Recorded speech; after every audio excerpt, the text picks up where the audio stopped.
سلام. خیلی از کسانی که دچار کمخونی هستند بدون توجه به علت کمخونی شروع به مصرف یک سری توصیه ها میکنن، اما خب نتیجه نمیگیرن.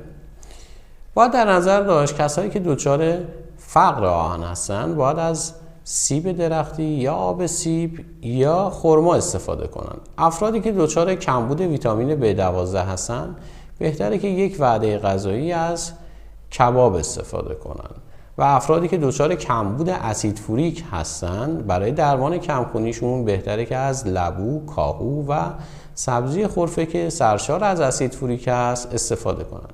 افرادی که دچار بیماری‌های ژنتیکی خونی یا تالاسمی‌های مینور، ماژور یا دچار گلگول داسی شکل هستند بهتره که از 3 شیره و 4 شیره استفاده کنند.